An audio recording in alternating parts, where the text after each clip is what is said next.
Hello बच्चों, let's read the question. Oxidation of palmitic acid yield. Option है 129 ATP, 132 ATP, 38 ATP and 76 ATP. So let's start with the key concept of the question. सो हमारा जो question है उसका की concept है palmitic acid. Okay, अब यहाँ पे हमने क्वेश्चन में भी बात की है palmitic एसिड की. इसका अगर हम लोग केमिकल फॉर्मूला लिखे सो ये होता है C16H32O2. ओके, अब ये जो होता है ना, इट अंडरगोज बीटा ऑक्सीडेशन. इसका बीटा ऑक्सीडेशन होता है इन दी माइटोकॉन्ड्रिया. ओके, अब बीटा ऑक्सीडेशन होने की वजह से इससे सिग्निफिकेंट अमाउंट हमें मिलता है एनर्जी का. किसका? एनर्जी का. और एनर्जी के लिए हम कौन से मॉलिक्यूल्स देखते हैं? प्राइमरी एनर्जी करेंसी वो कौन है? वो है एटीपी. सो क्वेश्चन हमसे पूछ रहा है कि जब palmitic एसिड का बीटा ऑक्सीडेशन होता है तो उससे कितने एटीपी यील्ड होते हैं. सो let's start with the calculation now. Okay, अब हम क्या करेंगे? हम लोग बेसिक से कैलकुलेट करेंगे. ओके, अब यहाँ पे आप देखिए, मैंने एक जगह पे फॉर्मूला लिखा था palmitic एसिड का. कितने कार्बन एटम हमें देखने को मिले? तो वो है 16 carbon atom. Okay, 16 carbon atom हमें देखने को मिले.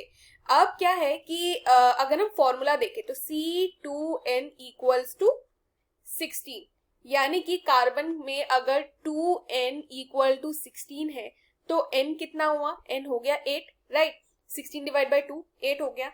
तो इसका मतलब कि 8 acetyl co a units formed हुए हैं. यूनिट्स फॉर्म्ड हुए हैं, ये हमें इस फॉर्मूला से पता लगा. अब ना मुझे ये आइडेंटिफाई करने हैं कि the number of NADH and FADH2 ये कितने प्रोड्यूस हुए हैं. FADH2. सो इसको करने के लिए हम एक फॉर्मूला लगाएंगे, दैट इज N-1. और हमने पिछले स्टेप में देखा था N कितना आया था? N आया था 8. सो अब हम क्या करेंगे? हम कर देंगे 8 - 1 यानी कि 7. सो 7 NADH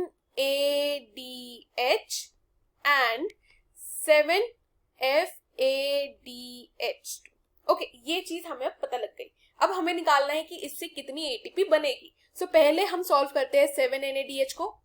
तो देखो 1 NADH हमें कुछ 3 ATP देती है.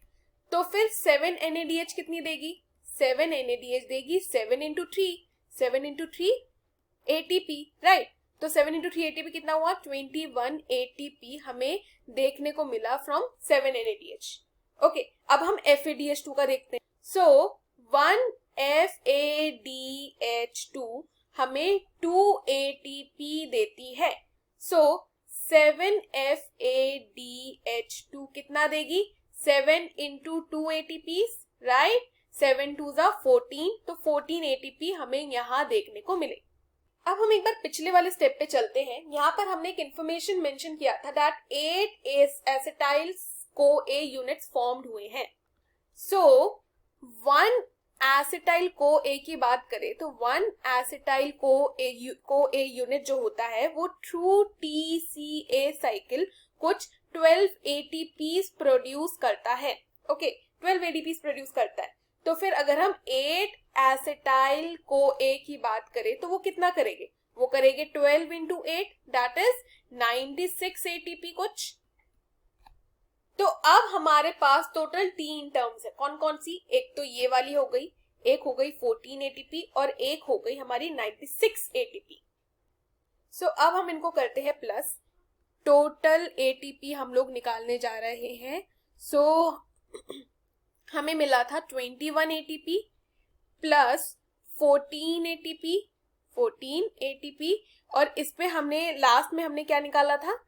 That was 96 ATP, right? So ये भी मेंशन कर देते हैं 96 ATP.